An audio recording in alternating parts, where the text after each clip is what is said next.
ध्यान दें सारे बच्चे, आज का फिजिक्स का टॉपिक है क्लास 10th का। ये भी बहुत इंपॉर्टेंट टॉपिक है यदि R1, R2 तथा R3 तीन प्रतिरोध समांतर क्रम में संयोजित हो तो उसका समतुल्य प्रतिरोध हम कैसे ज्ञात करेंगे। प्रतिरोध तो सबको जानते हैं कि चालक पदार्थ का वह गुण होता है जो उससे प्रवाहित होने वाली विद्युत धारा का विरोध करता है, उसको हम क्या कहते हैं, प्रतिरोध कहते हैं।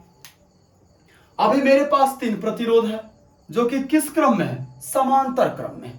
बात समझे, समांतर क्रम में ये तीनों प्रतिरोध है। हमने एक परिपथ बना लिया, ये हो गया मेरा परिपथ, ये बैटरी हो गया, ये I धारा प्रवाहित हो रही है, ए बिंदु से धारा तीन भाग में बट रही है। R1 प्रतिरोध ये रहा, R2 ये, R3 ये अमीटर हो गया जिसका काम है परिपथ में विद्युत धारा के माप को बताना। ध्यान दीजिए, अब मैं कैसे फॉर्मूला प्रूफ करूंगा। मैंने लिखा, माना कि R1, R2 तथा R3 तीन प्रतिरोध परस्पर समांतर क्रम में जुड़े हुए हैं। ये मैंने मान लिया कि ये R1 है, R2 है, R3। इस तीनों परिपथ को प्रतिरोध को लेकर के मैंने एक ऐसा परिपथ बनाया जिसमें ये तीनों प्रतिरोध किस क्रम में है, समांतर क्रम में जुड़े हुए, जो कि चित्र में दिखाया गया है। बात समझे, बैटरी से I धारा प्रवाहित की जाती है, ये बैटरी हो गया, इससे I धारा प्रवाहित की जा रही है, इससे होकर धारा चला। ठीक, ध्यान दीजिए, जो बिंदु ए पर से ये धारा जब ए बिंदु पर पहुंचा ना, ए के बाद ये धारा क्या करती है, तीन भाग में बट जाती है, I1, I2, I3। तो मैं यहां लिख सकता हूं I equal to I1 plus I2 plus I3, क्योंकि I धारा तीन भाग में कन्वर्ट हो रही है। ध्यान दीजिए, A तथा B पर विभव क्रमशः VA तथा VB है। मैंने मान लिया इस A बिंदु पर VA विभव है, अब B पर विभव है VB।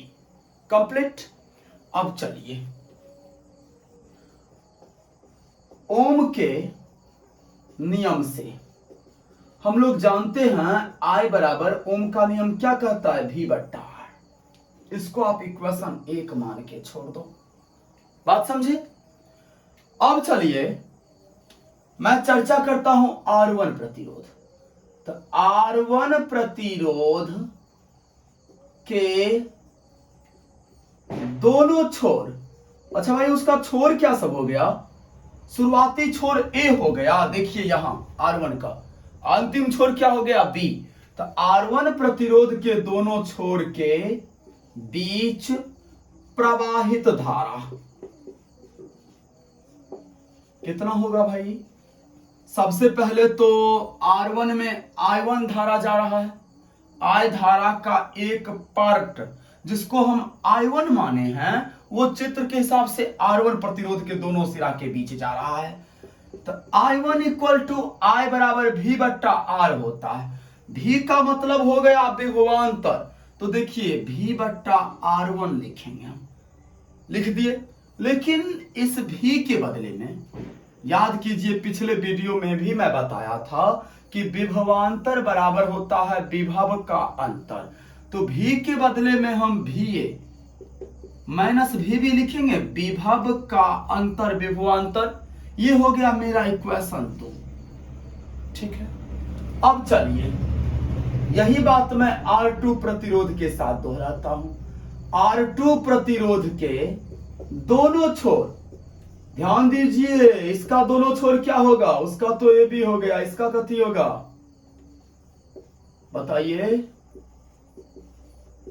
ए भाई इसका भी वही होगा, क्योंकि सब जो भी यहां A बिंदु से ही ना ये अलग हो रही है लाइन, तो इसका तो शुरुआती बिंदु सबका सेम A होगा और अंतिम बिंदु B होगा। बात समझे ना।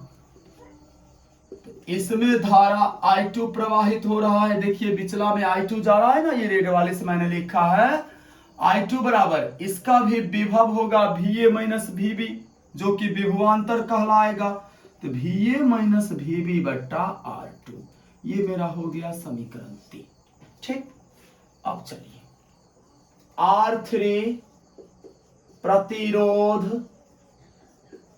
के दोनों छोर, भाई वही बात, इसका भी दोनों छोर वही होगा, ए और बी। चित्र में आप देख लीजिए, प्रवाहित धारा I3 equal to VA minus VB बट्टा R3, ये मेरा समीकरण 4 हो गया। अब मैं क्या करूंगा, इस 2, 3 और 4 इस तीनों समीकरण को जोड़ कर देंगे। मैं लिखूंगा समीकरण 2 जोड़ 3 जोड़ 4 करने पर, क्लियर। तो चलिए बाबू, I1, क्योंकि जोड़ का नियम होता है पहले बामा साइड में बामा साइड हम ऐड करेंगे, तो 2 के बामा साइड में क्या है I1, इसमें I2, इसमें I3, तो I1 जोड़ I2 जोड़ I3। अब पहला के दाहिना साइड में क्या है, VA माइनस VB बट्टा R1 जोड़ VA माइनस VB बट्टा R2 जोड़ VA माइनस VB बट्टा R3 हो गया। अब देखिए यहां ध्यान दीजिए, यहां इस तीनों के बदले में मैं I लिखूंगा, क्योंकि I बराबर मैं पहले ही डिक्लेयर कर दिया हूं I1 जोड़ I2 जोड़ I3, तो I1 जोड़ I2 जोड़ I3। यहां देखिए इसके बदले में मैं I लिख सकता हूं, तो यहां मैं क्या लिखूंगा I बराबर, इसमें से आप क्या कीजिए ना, VA माइनस VB फिलहाल वैसे ही लिखिए।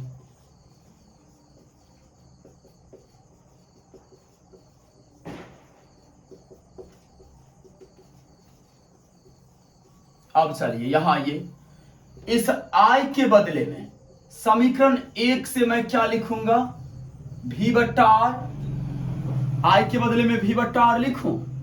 इस तीनों टर्म में कॉमन है VA माइनस VB, समान है तीनों में, VA माइनस VB है, ई में भी है VA माइनस VB, इसमें भी है, इसमें भी है।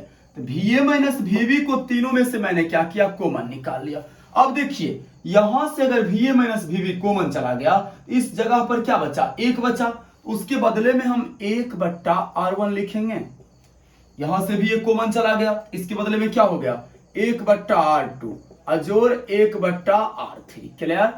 अब चलिए इस V के बदले में देखिए, ये भी V मतलब विभवांतर, इसके बदले में क्या होगा, विभव का अंतर, तो मैं VA माइनस VB लिख सकता हूं बट्टा R, 1 बट्टा R1 प्लस 1 बट्टा R2 1 बट्टा R3, ये कैंसिल हो गया। 1 बाय R इक्वल टू 1 बट्टा R1 1 बट्टा R2 प्लस 1 बट्टा R3, यही हो गया समांतर क्रम का समतुल्य प्रतिरोध ज्ञात करने का फॉर्मूला। इससे हम न्यूमेरिकल क्वेश्चन हल करेंगे। चलिए ध्यान दीजिए, अगले वीडियो में हम लोग मिलेंगे न्यूमेरिकल क्वेश्चन के साथ, जो कि समांतर क्रम और श्रेणी क्रम से रिलेटिव होगा।